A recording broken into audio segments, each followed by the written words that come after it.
I never thought one stupid sentence would destroy my marriage. It was way bigger than expected.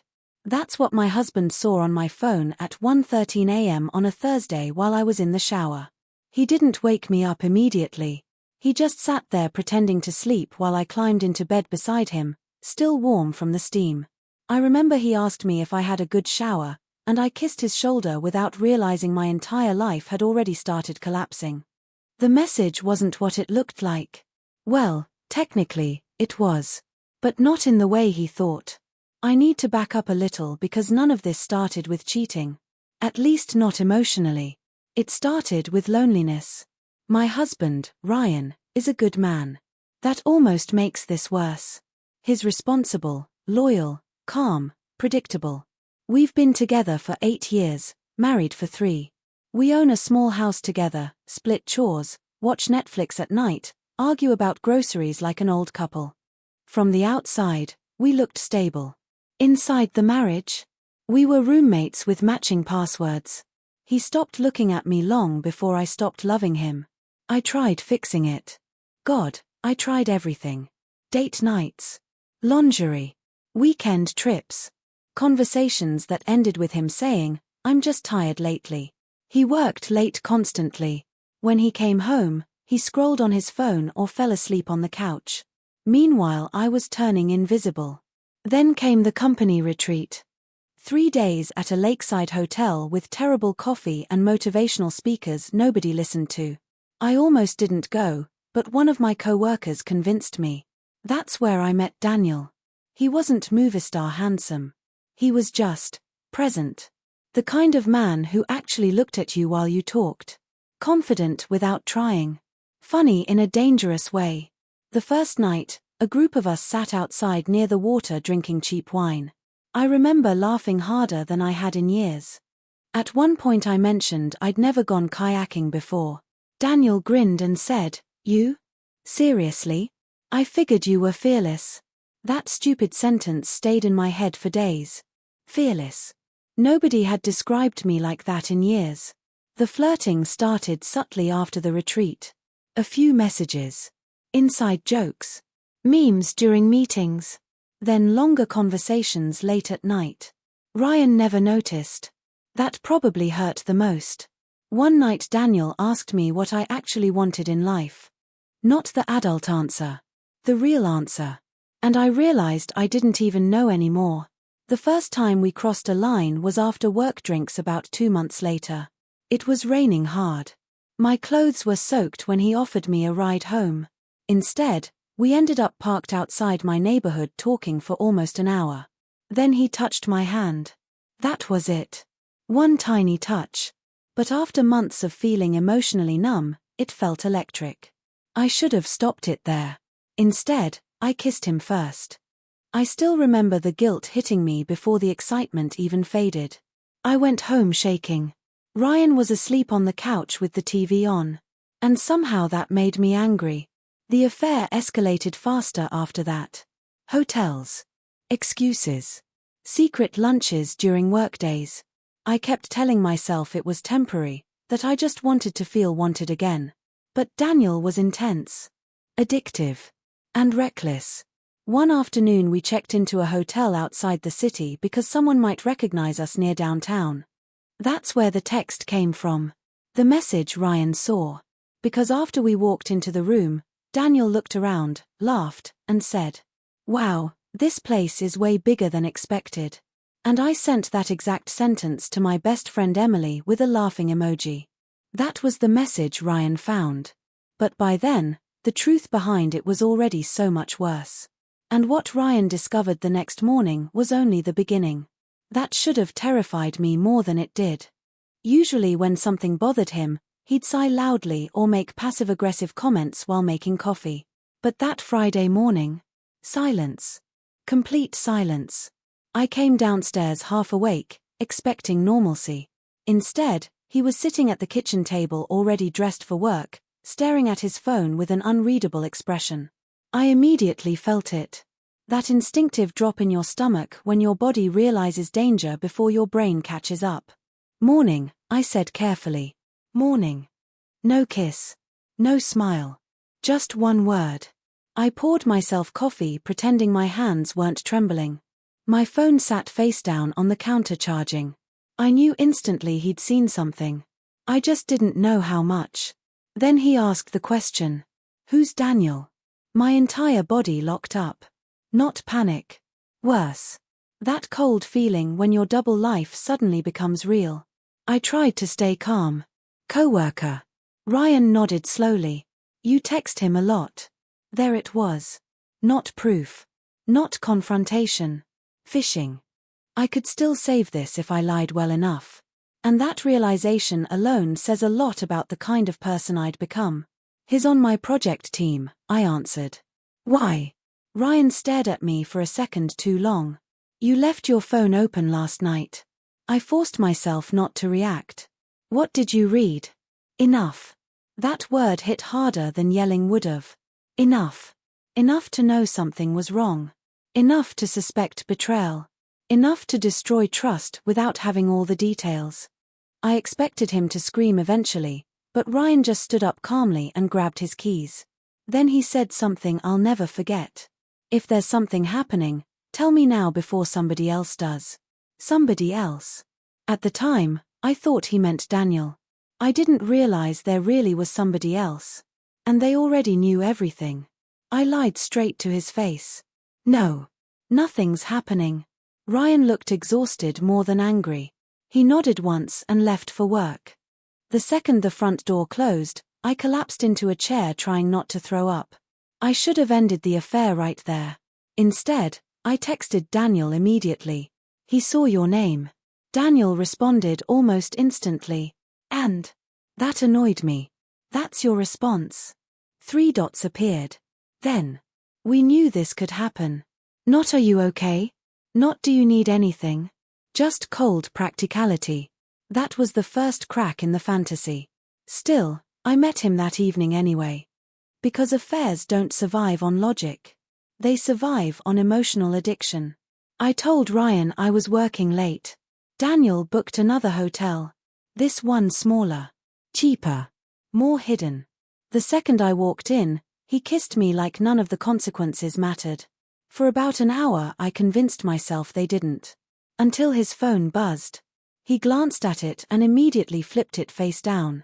That tiny movement changed everything. I pulled away. Who was that? No one. Daniel. He sighed dramatically and grabbed the phone. It's complicated. That sentence should honestly be printed on red flags. I stared at him. Complicated how? He rubbed the back of his neck before finally admitting it. There's someone I used to see. Used to. Past tense. Except his face said otherwise. I suddenly felt stupid. Are you still with her? No. Too fast. Too defensive. I asked to see the message. He refused. And that's when I realized something horrifying. I didn't actually know this man at all. Not really. I knew the version he performed for me. Confident. Attentive. Passionate. But sitting there in that dim hotel room, avoiding eye contact while his phone kept vibrating beside him, he suddenly looked like every cheating cliché imaginable. Then his phone buzzed again. And this time I saw the preview on the screen before he could hide it. Does your wife know where you are? Wife. I actually laughed. Not because it was funny. Because my brain literally couldn't process the irony fast enough. Daniel closed his eyes for a second like he knew the game was over. And then he quietly said, I was going to tell you. That sentence echoed in my head the entire drive home. Not because I believed him. But because I realized how perfectly Karma had designed the situation.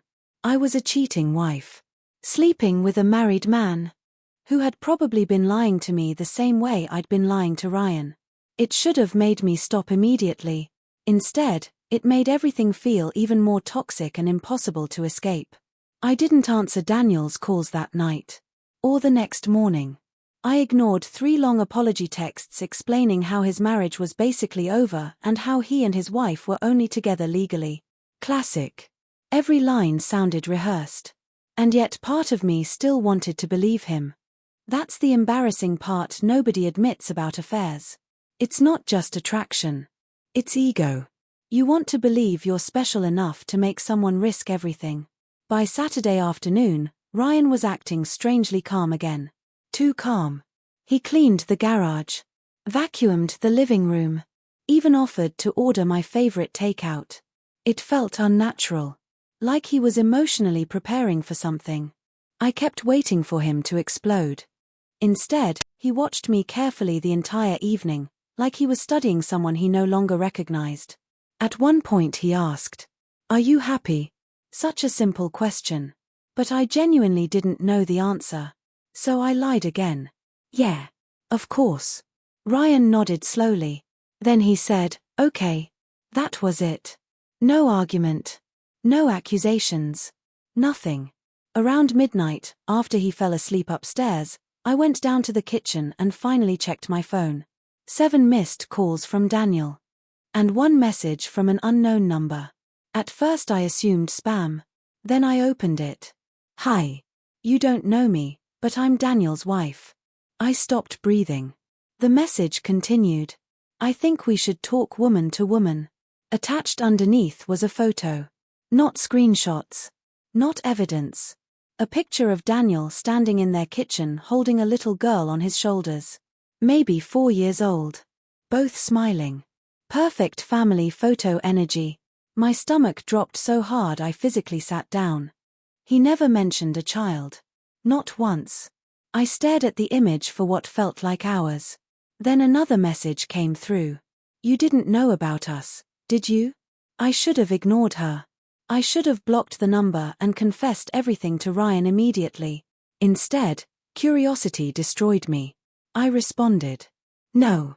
3 dots appeared instantly, like she'd been waiting. "My name is Claire. And before you say anything, I'm not messaging you to scream at you." That somehow felt worse. Anger I could handle. Calmness terrified me. She asked if we could meet somewhere public. I almost said no. But deep down I needed to know how much damage already existed around me. So Sunday afternoon, I met Daniel's wife at a coffee shop 30 minutes outside town. Claire was beautiful. Not in an intimidating influencer way. In a real way. Soft features. Tired eyes. Elegant posture. The kind of woman who looked like she'd been carrying emotional weight for years without complaining. She smiled politely when I sat down. And somehow that kindness hurt more than hatred would have. "I'm sorry," I blurted out immediately. She nodded like she'd rehearsed this conversation 100 times. "You're not the first." That sentence hit me harder than anything else so far. "What?" Claire wrapped both hands around her coffee cup. "He does this every couple years." I felt physically sick. She explained everything calmly. Almost clinically. Different women. Different excuses. Same pattern. Emotional connection first. Then secrecy. Then obsession. Apparently Daniel loved making women feel uniquely understood. I actually laughed bitterly at that. Fearless. God, I was stupid. Then Claire reached into her purse and pulled out something that changed the entire situation again. A folder. Thick. Full of printed screenshots. And when she slid it across the table toward me, she quietly said, "You should probably see what your husband already knows." I stared at the folder without touching it. My pulse was so loud I could barely hear the coffee shop around us anymore. Cups clinking. Quiet conversations. Espresso machines hissing in the background. Everything felt distant. Claire pushed the folder closer.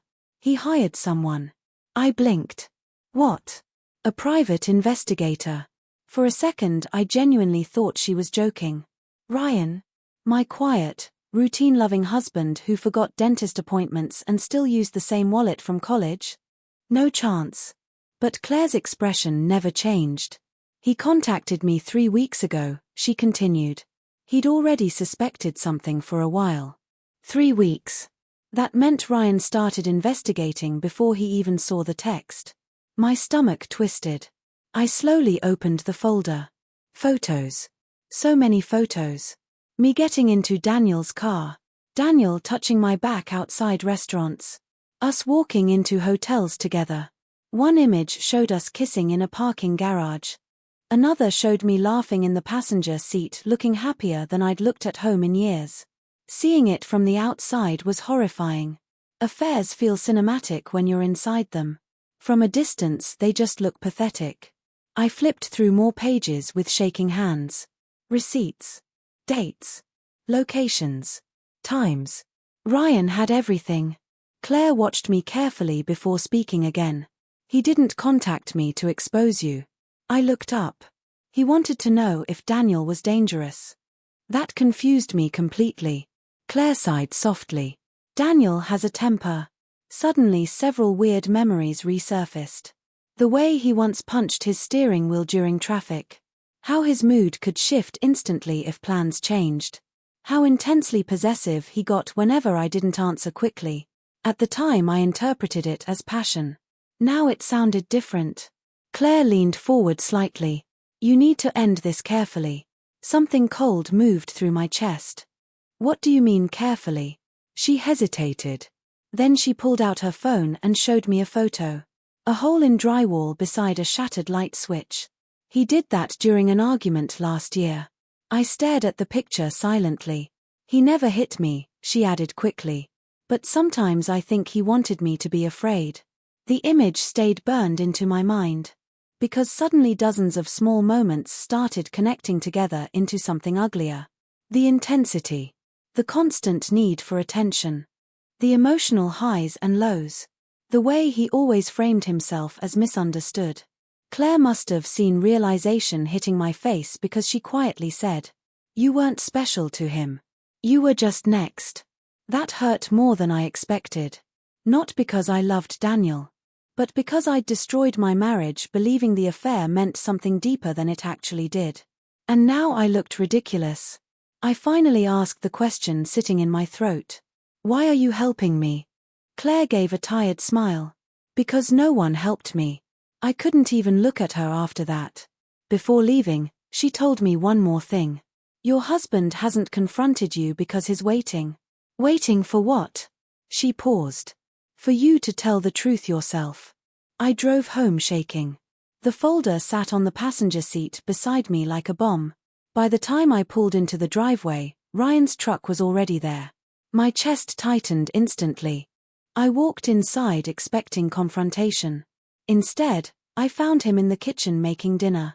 Normal. Terrifyingly normal. He looked up briefly. How was coffee with Emily? The lie hit me like acid. I almost confessed right there. But fear won again. Good. Ryan nodded and kept cooking. Then I noticed something strange sitting on the counter beside him. A small velvet jewelry box. My heart stopped. He saw me looking at it.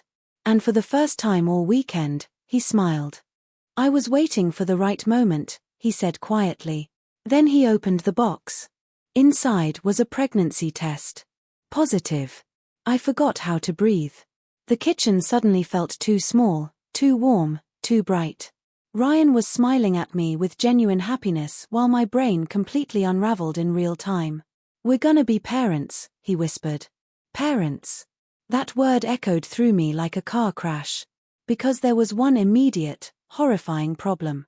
I didn't know whose baby it was. And the second that thought entered my mind, I felt like the worst human being alive. Ryan stepped closer carefully, almost nervously. I realized then that he'd probably been planning this moment all day. Maybe all week. That explained the strange calmness. The cleaning. The soft questions. The way he'd been watching me. He thought our marriage was about to heal. Meanwhile I was standing there silently calculating dates in my head. Daniel. Ryan. Daniel. Ryan. The timing overlapped almost perfectly. I forced myself to smile because I physically couldn't process anything else. Ryan wrapped his arms around me and laughed softly against my hair. I honestly thought you were gonna freak out more. If only he knew. My hands were shaking so badly I hid them against his back. Then he pulled away slightly and said something that made the blood drain from my face. Maybe this is exactly what we needed. The guilt nearly crushed me right there. That night I barely slept. Ryan held me close the entire time while I stared into darkness replaying every horrible decision that brought me here. At 3:40 a.m., I quietly slipped out of bed and went downstairs. I took the pregnancy test box out of the bathroom trash just to stare at it again, like the answer might magically appear somewhere on the plastic. Instead, my phone buzzed. Daniel.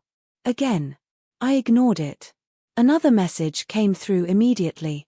We need to talk. Then another. Claire contacted you, didn't she? My chest tightened instantly. How did he know that? Before I could even respond, another text appeared. Don't believe everything she says. Of course. Damage control. I should have blocked him. Instead, against every ounce of common sense left in my body, I replied. My husband knows. 3 dots appeared instantly. Then disappeared. Then reappeared. Finally. How much? I stared at the screen for a long moment before typing the truth. Everything. That wasn't entirely true, but it was close enough. Daniel called me immediately. I answered before I could stop myself. What did you tell him? He asked sharply. The softness he usually used with me was gone. I suddenly heard something underneath his voice I'd ignored for months. Control. I didn't tell him anything yet, I whispered. Yet. I closed my eyes. I'm pregnant. Silence. Complete silence. Then. Are you serious? No excitement. No concern. Just calculation. And that told me everything I needed to know. I started crying quietly without even realizing it.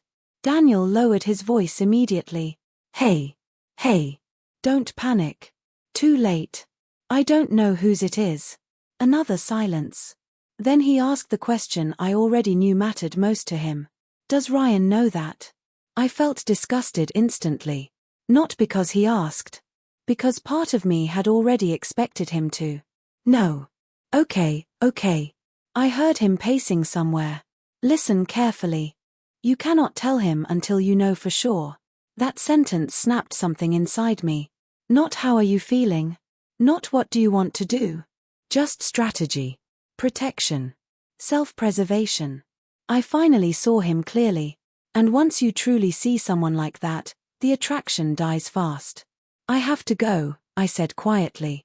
Wait. I hung up. Then I blocked his number for the first time since meeting him.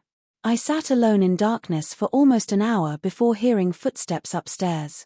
Ryan appeared in the kitchen doorway half asleep. He looked at me sitting there crying and immediately came over. What's wrong? I opened my mouth. This was it. The moment. The truth was finally right there.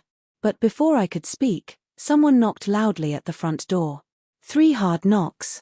At 4 in the morning. Ryan frowned immediately. Who the hell? Then we both heard shouting outside. A man's voice. Angry. Desperate. And I recognized it instantly. Daniel. Every ounce of blood drained from my body the second I recognized his voice outside. Ryan looked confused for half a second. Then suspicious. Then something much colder. The knocking came again, louder this time. Open the door. Ryan slowly turned toward me. And in that exact moment, I think he finally knew everything. Not details. Not timelines. But enough. Enough to understand why another man was standing outside our house before sunrise screaming like his world was collapsing. Ryan walked toward the front door calmly. Too calmly. I grabbed his arm immediately. Don't. Why? Because he's unstable. Because I ruined our lives. Because I don't know how bad this is about to become. Instead I whispered, please. Ryan looked directly into my eyes. And for the first time in our entire relationship, I saw absolute betrayal sitting there openly. Not anger. Not sadness. Just devastation. The knocking stopped abruptly. Then Daniel shouted through the door. She blocked me. Ryan's jaw tightened. I wanted the floor to swallow me whole. Another shout. She's pregnant. Everything froze. Silence. Pure, horrifying silence. Ryan slowly looked back at me. I will never forget that expression for the rest of my life. Because human beings aren't supposed to look that destroyed while still standing upright. Then Daniel yelled the final sentence that detonated whatever remained of my marriage. And she doesn't even know if it's mine. Ryan stepped away from me instantly, like physical contact itself suddenly disgusted him. Outside, Daniel kept pacing across the porch. "You need to talk to me." Ryan moved toward the door again. This time I didn't stop him. Part of me thought maybe I deserved whatever happened next. He opened the door slowly. Daniel looked awful. Unshaven. Panicked. Completely unraveling. The second he saw Ryan, his confidence visibly collapsed. For a few seconds nobody spoke. Then Ryan asked the calmest question imaginable. "How long?" Daniel looked toward me instead of answering. "Coward." Ryan repeated himself louder. "How long?" "5 months." Ryan nodded once. That was somehow worse than yelling. Then he asked, "Did you come here to fix things? Or make them worse?" Daniel opened his mouth but didn't answer immediately. Because there was no good answer. And Ryan knew it. I suddenly realized something terrifying in that moment. Ryan was holding himself together through pure force of will. One wrong sentence and everything could explode. Daniel finally said, "She wouldn't answer me." Ryan actually laughed softly at that. Not humor. Disbelief. "You came to my house at 4 in the morning because she blocked your number." Daniel's face tightened defensively. "I deserve to know if the baby is mine." Ryan stared at him for a long second. Then quietly replied, "You deserve a lot less than you think." For a second I thought Daniel might swing at him.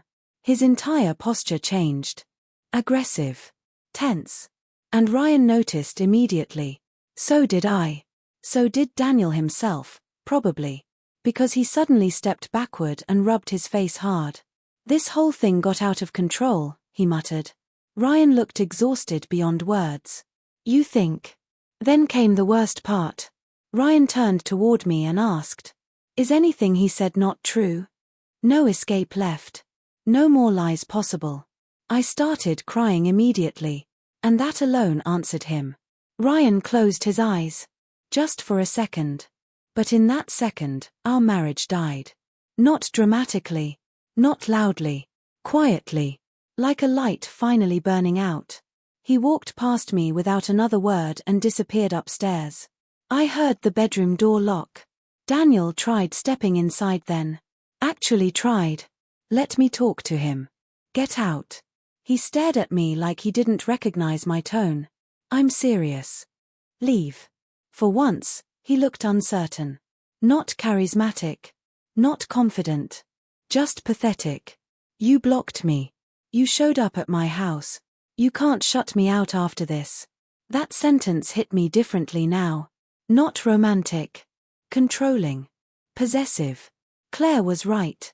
Everything suddenly made horrible sense. I pointed toward the street. "Leave before I call the police." Daniel stared at me for another tense second. Then finally walked away. But before getting into his car, he looked back and said something that terrified me even more than the shouting. "You think your husband's the only one investigating people?" And then he drove off. I didn't sleep at all after that. How could I? My husband had locked himself in our bedroom after finding out his wife cheated on him, might be pregnant with another man's child, and had that man screaming outside our house before sunrise like a lunatic. There's no coming back from that. At least that's what I thought. Around 7 a.m., I finally heard movement upstairs. I stood from the couch immediately, heart pounding. Ryan came downstairs already dressed. Not for work. Too formal. Dark jeans. Black coat. Expression completely empty. He looked like someone heading to a funeral. Maybe he was. Ours. I tried speaking first. "Ryan." He walked straight past me into the kitchen without answering. The silence hurt more than screaming would have. "I'm sorry," I whispered. He laughed once under his breath while pouring coffee. That tiny sound destroyed me. Because it wasn't anger. It was disappointment. The kind that changes how someone sees you permanently.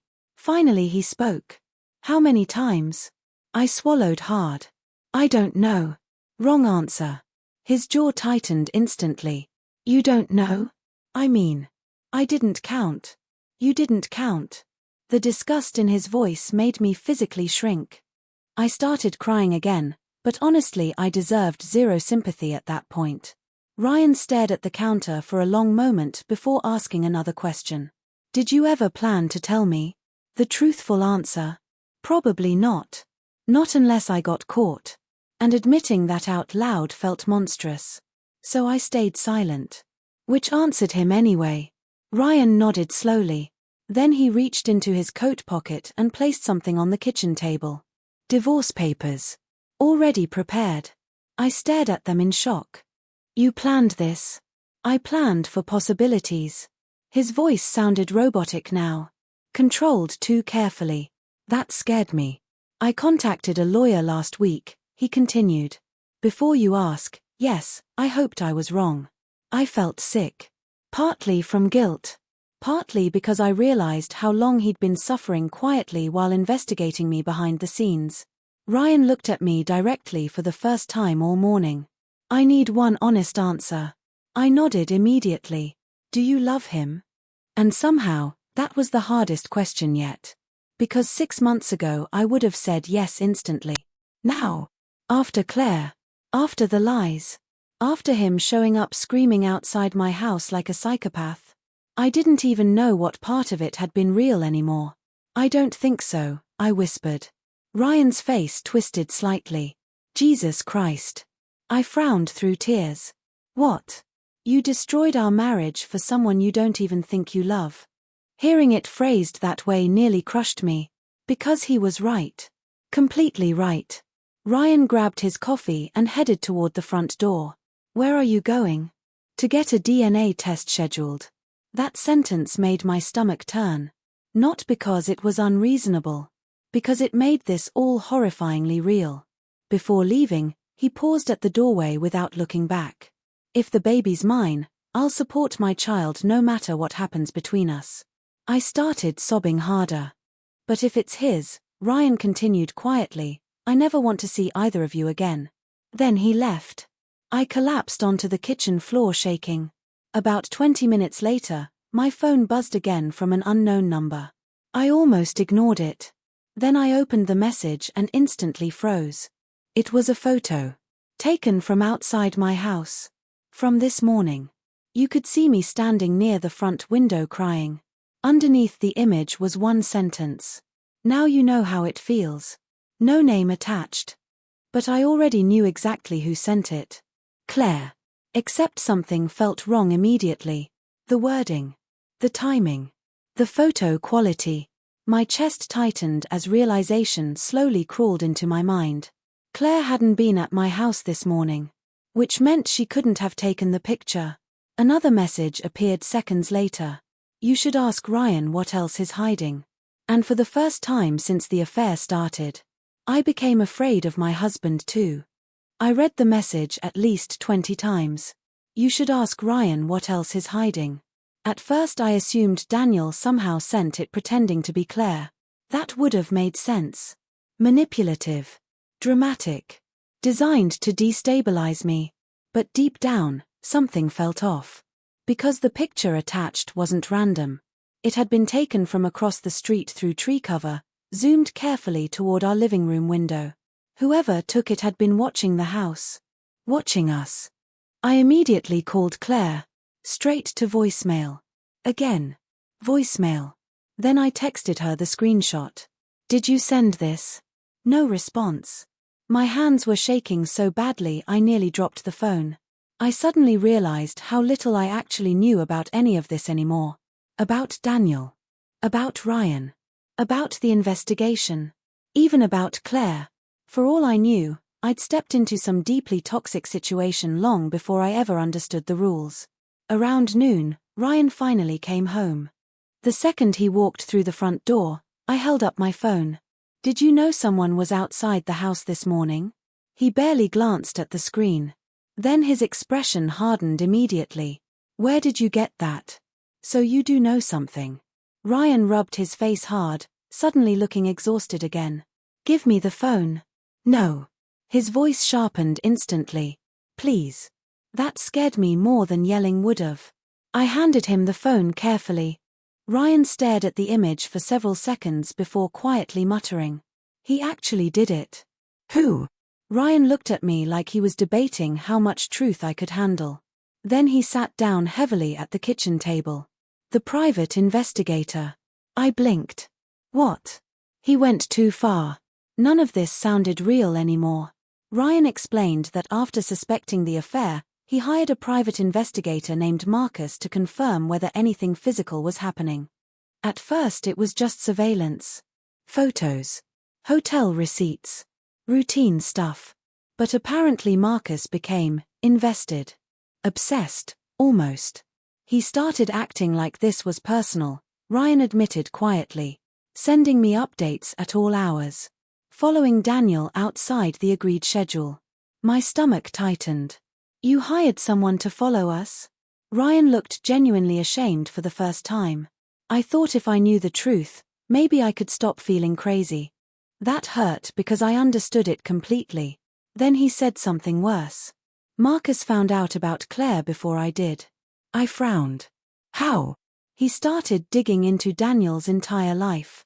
The room suddenly felt colder. Ryan explained that Marcus uncovered multiple past affairs, workplace complaints, even an old police report involving a violent argument between Daniel and another man years earlier. Claire apparently cooperated at first because she wanted evidence for divorce proceedings. But then things got messy. How messy? I asked carefully. Ryan hesitated. Marcus got emotionally involved. My stomach dropped instantly. No. Ryan nodded grimly. He developed feelings for Claire. Of course he did. Because apparently every person connected to this disaster had become emotionally unstable. Ryan continued explaining that Marcus started treating the investigation like some twisted mission to protect Claire from Daniel. Following him constantly. Watching his house. Tracking his movements beyond what Ryan authorized. That's when I remembered Daniel's warning from earlier. You think your husband's the only one investigating people? Oh my God. Ryan stared at the photo again. He took this after I fired him. What? Yesterday. Everything inside me tightened. You fired him yesterday? Ryan nodded slowly. He threatened Daniel. Silence. Pure silence. Then Ryan added the part that made my blood run cold. And this morning. Marcus stopped answering my calls. At that exact moment, someone knocked on the front door. Not aggressive. Not loud. 3 calm knocks. Ryan and I both froze instantly. Another knock. Then a man's voice from outside. Package delivery. Ryan stood slowly, eyes fixed on the door. But something about his expression changed immediately. Recognition. Fear. Very quietly, he whispered. That's not a delivery driver. Ryan moved toward the window beside the hallway slowly, careful not to step directly into view. I could hear my own heartbeat. Outside, the man knocked again. Calm. Patient. Like he already knew we were inside. Ryan peeked through the blinds for half a second, then immediately stepped back. It's Marcus. Every instinct in my body screamed at once. Don't open the door. Ryan nodded, but he looked conflicted. Which terrified me. Because it meant part of him still trusted the man. The knocking stopped. Then Marcus spoke again through the door. Ryan, we need to talk. His voice sounded normal. Too normal. Ryan stayed silent. Marcus sighed loudly outside. I know she's in there too. My stomach tightened. Then came the sentence that made everything worse. You're both in danger if you keep protecting him. Him. Daniel. Ryan looked toward me uncertainly. I whispered immediately, don't believe him. But Ryan already looked shaken. Marcus continued. You hired me because you knew something was wrong. I found more than you realize. No response. Then suddenly we heard movement outside near the side of the house. Ryan cursed under his breath. He's going around back. That finally snapped us into motion. Ryan grabbed his phone and told me to lock the patio doors while he called the police. My hands barely worked from panic. Outside, footsteps crunched through gravel behind the house. Then silence. The kind of silence that makes your imagination unbearable. Ryan was speaking quickly into the phone with emergency services while checking windows. I suddenly realized how insane this situation had become. 3 months ago, my biggest marital concern was emotional distance. Now a private investigator obsessed with my affair was circling our house like something out of a thriller movie. Then my phone buzzed again. Unknown number. One photo attached. I opened it and nearly screamed. It was Daniel. Bloody. Sitting inside his car. Underneath the image was a message. He attacked me first. Ryan saw my face immediately. What? I handed him the phone. His expression darkened instantly. Another message appeared seconds later. You still think Daniel is the problem? Ryan looked genuinely rattled now. Before either of us could process it, loud banging erupted from the back door. Not knocking. Banging. Aggressive enough to shake the glass. I backed away immediately. Ryan shouted, "The police are coming." Marcus yelled back through the door. "Then listen before they get here." Another bang. He assaulted Claire last night. Ryan and I exchanged a horrified look. Marcus kept talking rapidly now, almost desperately. "I followed Daniel after he left your house this morning. He went to Claire's apartment. They fought. It got physical." My chest tightened. Was he telling the truth? Or manipulating us?